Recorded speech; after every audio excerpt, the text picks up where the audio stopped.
మన ముకుందాలో Christmas and new year offer విఏపై ఫ్లాట్ 10% తగ్గింపు. వివరాలకి సంప్రదించండి. నమస్తే రమగారు. నమస్తే జయ. రమగారు, మనకి సంకటహర చతుర్థి ఉంది. ఈ రోజు యొక్క విశిష్టత ప్రతి నెల వస్తుంది. అవును, నెల నెల వచ్చేది పౌర్ణమి తర్వాత వచ్చే 4వ రోజు. దీంట్లో ఒక సాధారణ నియమం ఏంటంటే చవితి రాత్రిపూట ఉండాలి. పగలు చవితి అయిపోయింది అనుకో 4 గంటలకు అయిపోతుంది. ముందు రోజు రాత్రి ఎన్నింటికి వచ్చిందో చూసుకుని రాత్రిపూట చేయాలని చెప్తారు. ఈ సంకటహార చతుర్థులు చేయటము మన వైపు కంటే ఎక్కువగా తమిళ, కర్ణాటక, మహారాష్ట్ర ప్రాంతాల్లో కనపడుతుంది. ఈ ప్రాంతాల్లో గాణాపత్యం అని ఒక ప్రత్యేక మతం ఉంది జయ. మనకి ఉన్నాయి కదా రకరకాల మతాలు, శైవం, వైష్ణవం, సౌరం, శాక్తేయం. దాంతోపాటు గాణాపత్యము అంటే గణపతి యొక్క మతం. విశేషంగా మహారాష్ట్రియన్స్ కనపడతారు. వాళ్ళు ఎక్కువగా బప్ప, గణపతి బప్పానే, బప్ప అన్నిటికీ బప్పానే. మిగిలిన దైవాల కంటే కూడా ఎక్కువగా గాణాపత్యం మనకి మహారాష్ట్రలో కనపడుతుంది. కర్ణాటకలో, తమిళనాడులో కూడా కనిపిస్తుంది. మనం వాళ్ళ వెనకాల వాళ్ళం, మన కొంత తక్కువే. మనం విశేషంగా చేసేది ఏంటి? గణపతి నవరాత్రులు, చతుర్థి చేసుకుంటాం. ఏదో చతుర్థి చేసుకోవటమే. 9 రోజులు చేయటం కూడా క్రమంగా మనం ఈ మన స్వతంత్రోద్యమం తర్వాత చేసుకోవడానికి విశేషమైన పండగలు సామూహికంగా చేసుకోవడానికి కావాల్సి వచ్చి అట్లా అట్లా అట్లా అట్లా పెరిగాం. క్రమంగా ఏంటంటే మనం అన్ని రకాల పద్ధతులు కొన్ని నేర్చుకుంటున్నాం కదా, విశేషమైనవి, మంచివి. ఎక్కడితో కాదు, మన కథలో ఉంది ఎలాగూ. అందుకని ఈ సంకటహార చవితిని చేసుకోవటం ఒక విధానంగా ఇప్పుడు మనకు కనిపిస్తుంది. ఇంతకుముందు కూడా మనం ఒకసారి చెప్పాం, మళ్ళీ ఇంకొకసారి చెప్పుకుంటున్నాం. ఇదేంటంటే కృష్ణపక్షంలో వచ్చే చవితి. మామూలు చవితి ఎప్పుడు వస్తుంది? భాద్రపద శుక్ల చతుర్థి కదా. కానీ ప్రతి నెల వచ్చేటువంటి కృష్ణ చతుర్థి నాడు సంకటాలు తొలగిస్తాడు వినాయకుడు. అసలు చవితి అంటేనే వినాయకుడు కదా. నెలలో, ఏడాదిలో 24 చవితులు వస్తాయి. అందులో ప్రధానమైన చవితి ఒక్క శుక్ల చవితి. శుక్ల చవితులు వదిలిపెట్టే కృష్ణ చవితులు 12. మనము పిల్లలకి చదువు రాకపోయినా, బుద్ధిమాంద్యం ఉన్న, మాటలు రాకపోయినా, చెప్పుడు మాటలు విని చెడిపోతున్నా, మన మాట అస్సలు వినకపోయినా, ఎందులోకి వెళ్ళాలి, ఏం పని చేయాలి అన్న అవగాహన, తెలివిడి లేకపోయినా గణపతి ఆరాధన చేయవచ్చు. మామూలుగానే మనం ఏదైనా పని మొదలు పెడితే ముందు గణపతినే ప్రార్థిస్తాం. మొదటి ప్రార్థన ఆయనదే కదా. అలాంటివే కాకుండా ఇట్లా మనకి సమస్యలు ఉన్నప్పుడు మనం ఈ పని చేయొచ్చు. సాధారణంగా పిల్లలు మంకుగా ఉన్నారు, మాట వింటలేదు, బాగా చదవట్లా, కాన్సన్ట్రేషన్ లేదు, ఫోకస్ లేదు అనగానే పెద్దవారందరూ ఏం చెప్తారు? దేవాలయానికి తీసుకుపోయి గణపతికి 11 ప్రదక్షిణాలు చేయించండి, 11 గుంజీలు చేయించండి, గణపతికి కుడుములు పోయండి, ఉండ్రాళ్ళు పోయమంటారు. ఇది చెప్పుకుంటాం మనం. ఇది ఎక్కడి నుంచైనా రాని ఈ పద్ధతి. గణపతిని ప్రార్థిస్తే జ్ఞానం పెరుగుతుంది, సూక్ష్మమైన బుద్ధి అలవడుతుంది, ఫోకస్ వస్తుంది. వీటితో పాటు కుటుంబ కష్టాలు ఎలాగోనే, పిల్లల పైకి రాకపోవటం, వాళ్ళు ఎక్కడికి వెళ్ళినా వాళ్ళకి ఏదో ఒక అడ్డంకి వస్తూ ఉండటం. ఇప్పుడు వాళ్ళు ఎవరికైనా మన పిల్లలకి అడ్డంకి వస్తే మనకు వచ్చినట్టే అది. అంతే కదండి. తల్లులు ఎక్కువగా ఇవి చేస్తూ కనపడతారు. కుటుంబాల్లో చేసుకుంటారు, ఎవరైనా చేసుకోవచ్చు. దీనికి ఆనమాయితీ కావాలి, ఆను కావాలి లేదు, హాయిగా చేసుకోవచ్చు. దీనికి చేసుకోవడానికి పెద్ద పద్ధతి ఉంది, సింపుల్ పద్ధతి ఉంది, ఈజీ పద్ధతి కూడా ఇంకొకటి ఉంది. 3 చెప్దాం.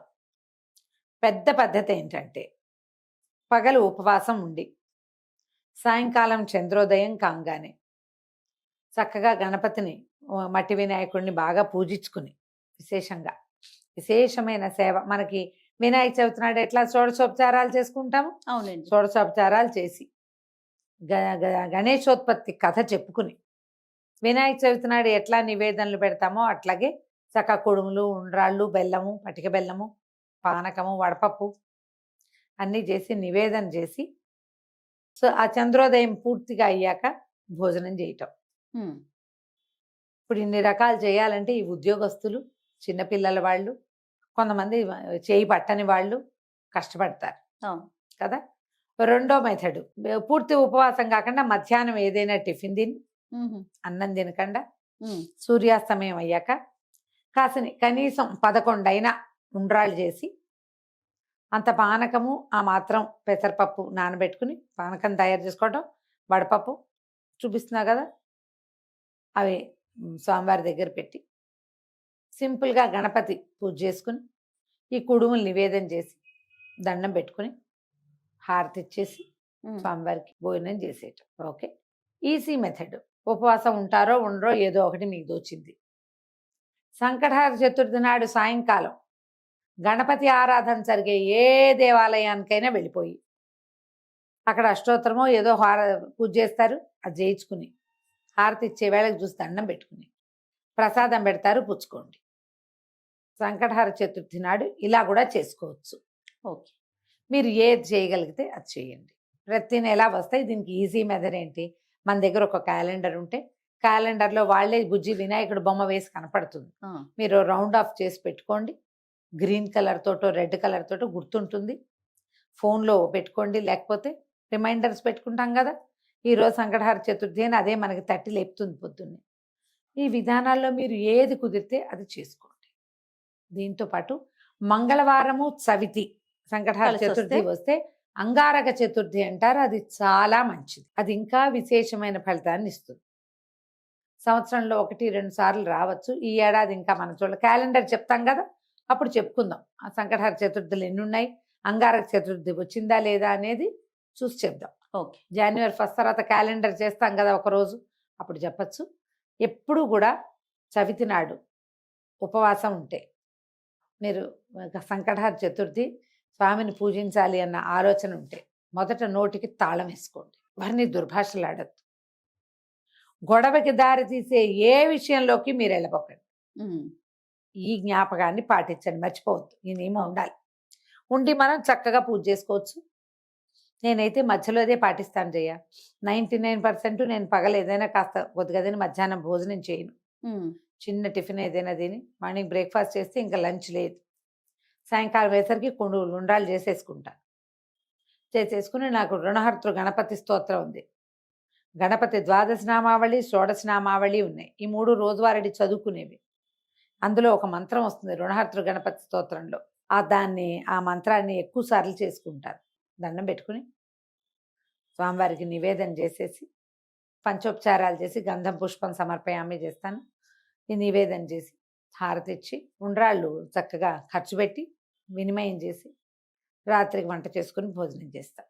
అసలు 3 వంతులు పెద్ద వంట కూడా చేయటం లేదు, కుడుములతోటే గడిపేస్తా కూడా నేను. అవి ఎక్కువే అవుతూ ఉంటాయి కాబట్టి నేనైతే ఇదే పాటిస్తా.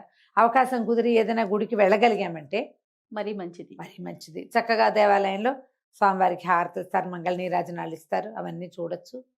ప్రసాదం అక్కడ చేస్తారు, స్వామివారి నివేదన చేయబడుతుంది కాబట్టి అది తెచ్చుకుంటే ఇంకా మంచిది. మీకు ఏదైనా సమస్య, బుద్ధికి సంబంధించిన సమస్యలు, అనారోగ్యాలు, మానసిక సమస్యలు ఉన్న వాళ్ళకి తప్పకుండా సంకటహర చతుర్థి పనిచేస్తుంది. మీ అవకాశాన్ని బట్టి ఎలా కుదిరితే అట్లా చేసుకోండి. తప్పకుండా రమ్మగారు. నమస్తే. నమస్తే జీ.